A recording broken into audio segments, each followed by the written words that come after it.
साहब लेकिन यहाँ तो कुछ और ही बात हो रही है ना, जो फैजल वाडा साहब ने कहा कि पीर से कुछ, खैर हमें पीर से भी तो कुछ नज़र नहीं आया। अब लग रहा है कि शायद मंगल से ही होगा, क्योंकि कल मुलाकात का दिन है, कल वो ऐलान कर दिया गया, मिलने नहीं दिया जाएगा। ऐसी होती हैं उनको सुन लेना चाहिए उस पे और उनको उन पे ज़्यादा यानी रद्द अमल का इजहार नहीं करना चाहिए। अच्छा, इस पर सर क्या कहेंगे जो इशारा दे रहे हैं तलाल चौधरी साहब के, अगर अडियाला के लिए कोई खतरा साबित हुआ दूसरे कैदियों के लिए तो हम उसको कहीं और भी शिफ्ट कर सकते हैं? उसमें क्या लोग मुंतकिल होते रहे।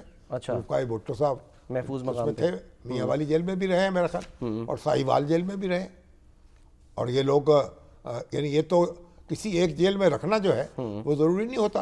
अगर इंतज़ामिया समझती है कि किसी दूसरी जेल में मुंतकिल हो तो आमतौर पे होता यह है कि जहाँ मुकदमा चल रहा हो वो कैदी को वहीं रखा जाता है जो अदालत की कार्रवाई में हिस्सा ले सके। ठीक है, लेकिन अगर कोई ऐसी सूरत हो इंतज़ामिया समझे तो चलिए कोई साहिवाल भेज दे या कोई बलूचिस्तान भेज दे। चौधरी ज़हूर अली जो थे वो उनको कोलू में कैद कर दिया गया। अच्छा, और वहाँ बल्कि कोशिश की गई उनको, नवाब अकबर बुगटी जो गवर्नर थे उस वक्त, उनको कहा गया, भुट्टो साहब की हुकूमत थी कि भाई इनको ज़रा पार कर दें। उन्होंने कहा नहीं, ऐसा सवाल ही पैदा नहीं होता, सही, इनकार कर दिया। अच्छा, रिकॉर्ड का तारीख हिस्सा है रिकॉर्ड। ठीक, तो बात यह है कि ये जेलों में लोग जाते रहे हैं, दूसरे सूबों में भी रखे जाते रहे।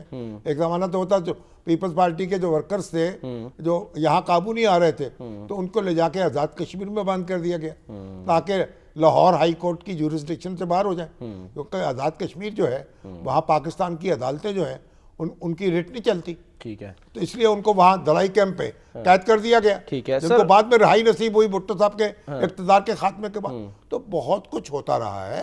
तो अब ये क्या धमकी है कि आप अगर एक आदमी जो अडियाला जेल में कैद है वो तो कोट लखपत में आएगा तो क्या फ़र्क पड़ेगा, ठीक है, और आप उसे मियाँ वाली ले जाएंगे तो उसको क्या फ़र्क पड़ेगा।